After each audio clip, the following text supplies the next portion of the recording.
Big boss day 3 review. రాజ్యాల కోసం కొట్టుకోవడం చూశానండి.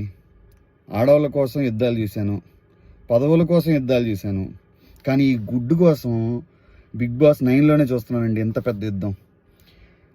ఈ సంజన గారు వాళ్ళ మధ్య గుడ్డు తినేసి పెద్ద గొడవ పెట్టేసి, స్పైడర్ సినిమాలో విలన్ క్యారెక్టర్ మనుషులు చచ్చిపోతుంటే ఎలా ఎంజాయ్ చేస్తారో అలాగే ఈవిడ కూర్చొని ప్రశాంతంగా భరణి గారు అలాగే హరీష్ గారు ఏకంగా కొట్టుకునే రేంజ్లో అరుచుకుంటున్న చలనం లేకుండా ఈవిడ ప్రశాంతంగా కూర్చోవడం కొంచెం ఇరిటేటింగ్గానే అనిపించింది.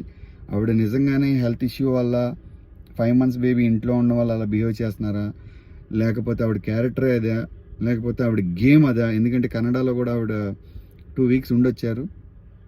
ఏంటనేది ఇంకా క్లారిటీ లేదు. చూద్దాం ఆవిడ ఎందుకు అలా బిహేవ్ చేస్తున్నారో. మొత్తానికి గుడ్డు వల్ల చాలా పెద్ద పెద్ద పెద్ద గొడవలు అయిపోయినాయి, అందరూ అరిచేసుకున్నారు. రీతు చౌదరి కూడా లోపల సెలబ్రిటీస్ హౌస్లో అరుస్తున్నప్పుడు ప్రియా గారు నవ్వుతూ పరిగెట్టే విధానం కూడా ఏంటో కొంచెం ఆవిడ అగ్ని పరీక్షలో ఉన్న అమ్మాయిలాగా కాకుండా కొత్త షేడ్ చూపిస్తుంది ఈ ప్రియా క్యారెక్టర్ అనేది కూడా అనిపిస్తుంది. ఎందుకంటే ఆవిడ అలా ఎంజాయ్ చేస్తూ పరిగెత్తడం, నవ్వుతూ పరిగెత్తడం. ఎవరైనా కొట్టుకుంటున్నారు, అరుచుకుంటున్నారంటే ఎంతో కొంత మనం అక్కడ కన్సర్న్తో ఉండాలి. కానీ ఈవిడేంటో ఆనందంతో పరిగెడుతుంది. అలాగే ఈ గుడ్డు తినేశారని సంజన గారు మన రాము రాతోడు వాళ్ళందరికీ చెప్పాడు. చాలాసేపటికి ఆలోచించుకొని చెప్పాలా లేదా అని ఏదో పెద్దదయ్యేటట్టుందని చెప్పి వాళ్ళకి చెప్పాడు. ఇలాగా గుడ్డు సంజన గారు తినేశారు అని చెప్పి చెప్తే దానికి మనీషు, నువ్వు అసలు మాట్లాడొద్దు, నేను నీతో మాట్లాడను, నువ్వు కరెక్ట్ కాదు, నువ్వేదో స్ట్రాటజికల్గా ఆడుతున్నావు, ఇన్నోసెంట్గా ఫేస్ పెడుతున్నావు.